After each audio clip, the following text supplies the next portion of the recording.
Assalamualaikum warahmatullahi wabarakatuh. Welcome back to my channel bersama gue Inka. Kali ini gue akan ngebahas sebuah film yang tayang di Amazon Prime Video atau di bioskop berjudul Greenland. Getting word that the fragment has hit Central Florida. Oh my god.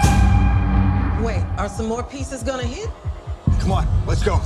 But the sky's on fire. 2 days. They got it all wrong. There's a ton of fragments. Ya, bagi lo yang emang basicnya dulu tahun ya mungkin tahun 90-an atau awal 2000-an tuh suka banget sama film-film disaster, kan pernah sering ya gitu zaman dulu tuh kayak mulai Independence Day, terus film-film tentang kiamat terutama ya Armageddon, Deep Impact, 2012 yang terakhir kan yang paling dahsyat banget gitu ya. Nah ini ternyata ada lagi nih gitu kan di tahun 2020-an ini gitu. Tapi kalau yang si Greenland ini disasternya itu lebih ke gara-gara komet ya, gara-gara meteor yang akhirnya bisa menyebabkan isi bumi itu kiamat kayak zaman dulu. Komet menghantam bumi dan memunahkan dinosaurus gitu. Untuk jajaran cast-nya diperankan oleh Gerard Butler sebagai John dan juga Morena Baccarin sebagai Allison. Ini adalah istrinya si John. Bercerita tentang misi penyelamatan seorang kepala keluarga yang diperankan oleh John ini ya, si Gerard Butler ini gitu. Gimana dia itu adalah seorang insinyur gitu yang ternyata dia menjelang doomsday itu, menjelang kedatangan komet itu, dia ternyata terpilih menjadi orang-orang yang diselamatin gitu ya, bisa berangkat ke bunker yang ada di Greenland gitu, dekat Kanada kalau nggak salah. Dan situlah gitu yang namanya apa ya, konflik antara manusia-manusianya, gimana yang namanya berebutan, gimana caranya gue bisa menuju si Greenland tersebut gitu. Dan sampai akhirnya peristiwa-peristiwa disaster gitu yang bisa menghancurkan bumi gitu, meter-meter berjatuhan, intinya seperti itu gitu. Oke, kita langsung masuk aja ke pros and cons dari film ini gitu. Hal yang gue suka pertama adalah gila, itu benar-benar 15 menit pertama tuh filmnya benar-benar intens dan sangat amat emosional banget. Gila, gue langsung sempet nangis gitu ya pas di awal-awal gitu.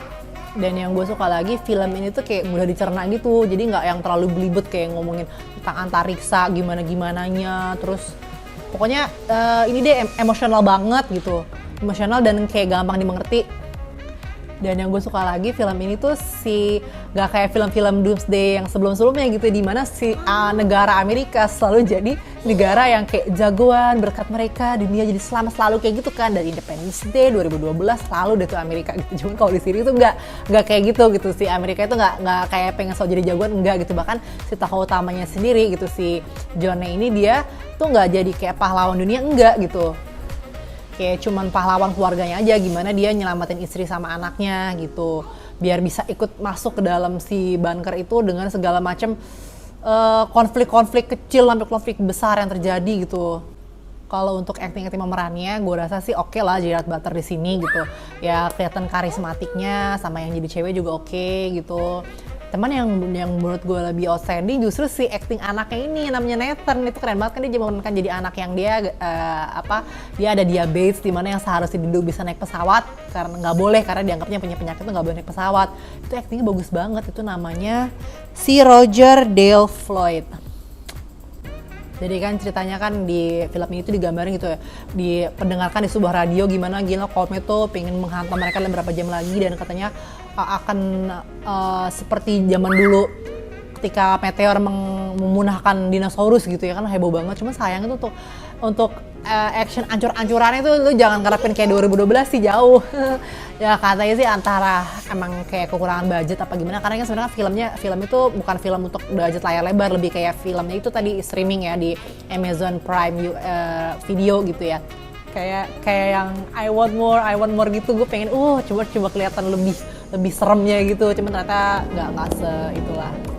Terus ada beberapa konklusinya sih menurut gue agak-agak kurang masuk akal, karena kayak terlalu dimudahin banget. Yang mereka tuh udah sempet ancur-ancuran, nggak hampir gagal gitu naik pesawat, tiba-tiba kok ada aja bisa gitu masuk gitu, kayak gitu deh gitu.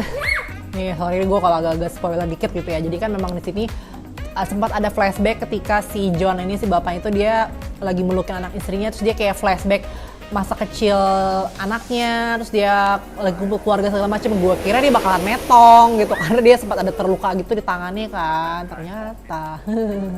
Jadi sebenarnya gue suka banget ya untuk film disaster movie kayak ini, terutama film-film doomsday. Cuman kalau untuk skor film ini sih gue kasih nilai 7,3/10 gitu.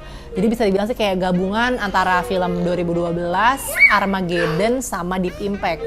Hey. Nah, cuman kalau ngomongin yang untuk lebih paling emosional, ya kalau ngomongin paling ancur-ancuran kan paling 2012 ya, paling gila banget, paling the best banget efeknya gitu. Tapi kalau untuk ngomongin emosional, gue lebih suka sih Deep Impact karena itu sedih banget, itu apalagi endingnya, aduh gila yang si ceweknya sama bapaknya pelukan di pinggir pantai terus ada tsunami, gila itu the best banget.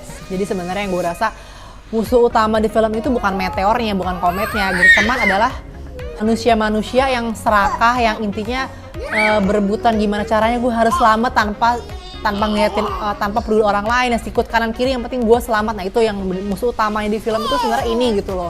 Tapi gue tetap menikmati film ini, intens banget, emosionalnya oke gitu ya. Jadi bagi lo yang emang suka sama film-film kayak gini, gue rasa lo wajib nonton. Ya karena udah lama juga nggak ada film-film kayak gini. Oke, bagaimana kalian untuk yang udah nonton? Apakah suka ataukah kurang atau gimana? Silahkan tulis di kolom komentar. Oke, jangan lupa untuk like, share, dan subscribe video ini kalau kamu suka. Thank you for watching. Bye-bye.